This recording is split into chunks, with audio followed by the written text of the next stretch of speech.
development needed to pay for smart traffic. It is a matter of having confidence in the projections, many of which nobody disputes.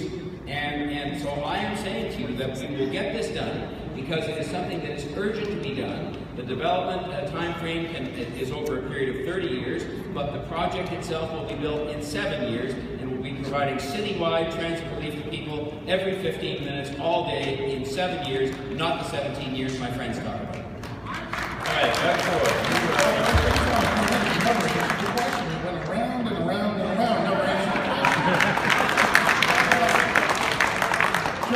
John, let's try this for a second shot here. See if you can answer this one. John, on January 30th of this year, just 25 days before you registered for mayor, you hosted a teletown hall meeting with 13,000 participants from the transit tax advocacy group called Move the GTHA. During this event, you're recorded fully supporting dedicated transit taxes like sales tax, like gas tax, like road tolls.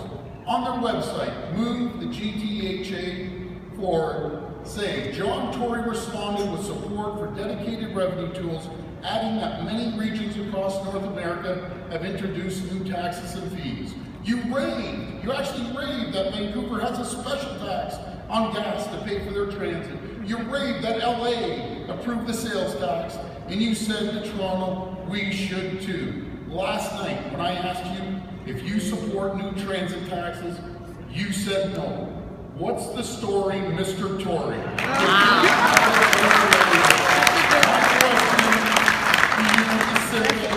For once, the people deserve a yes or no answer. Before you registered to run for mayor, did you speak in favor of new dedicated transit taxes? Yes or no? I just need a yes or no.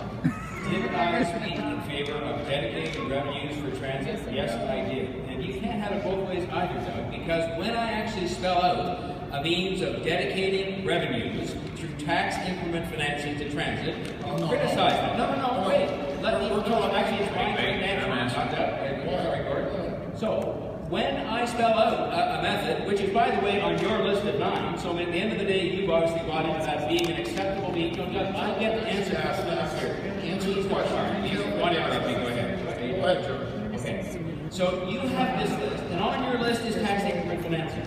And I'm saying that is a tool I have chosen. I'm very upfront about that. We spent half the campaign debating whether it's a good idea or not such a good idea, or whether it will work or not work. I explained a minute ago why I have the confidence that it will work and the confidence in this city that will make it work. And so you have it both ways and see to me that I haven't picked a tool that is going to be dedicated revenue for transit, which this is, and then turn around and say, I haven't picked a dedicated. Hold on, John, you were very clear. This is not disingenuous here. Answer your question. Allow him to answer the question, please. He has 2 minutes to do so. Answer the question. Yes, sir. I have Mr. Ford.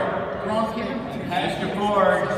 Allow him to answer. Use up time. Again, he's not answering the question. Look on the website. Mr. Ford. Go ahead, Mr. Ford. I promise when you get your 2 minutes coming up that I'm not going to interrupt you. I absolutely promise, because those were the rules, and you agreed to them. But anyway, let me just say that I was sure somebody did in the course of that discussion. You will not find me having gone on there and said I endorsed this tax here or that tax there. I said they were examples of where those cities had approved dedicated revenue streams. They had done it different ways. In my own case, I have spelled out very clearly how and which tool I'm going to use to finance smart track. It's called tax increment financing. You don't have to like it, you don't have to agree with it, but you can't say I don't have a tool and then criticize it in the same breath. Can't do it, Doug. They have recorded. I watched the video last night. It was clear as day. All right, it's my turn to ask a question. You were brash. All right. So, it just took 19 seconds of my time to ask a question. And I solemnly promise, Lord, and ladies and gentlemen, I will not interrupt him when he's giving his answer. Here's my question. Doug, you have been quite insistent, even up to today, that during an election campaign, people should have engineering firms and consultants and design experts lined up and on retainer to speak to policy proposals. And And I wonder if you could tell us specifically which engineering studies you have retained or commissioned in support of your proposal to build a subway along Finch Avenue West, what business case you prepared, and where you're going to get the money to pay for it. Well, this is law to me. It's very clear. Metrolinx and TTC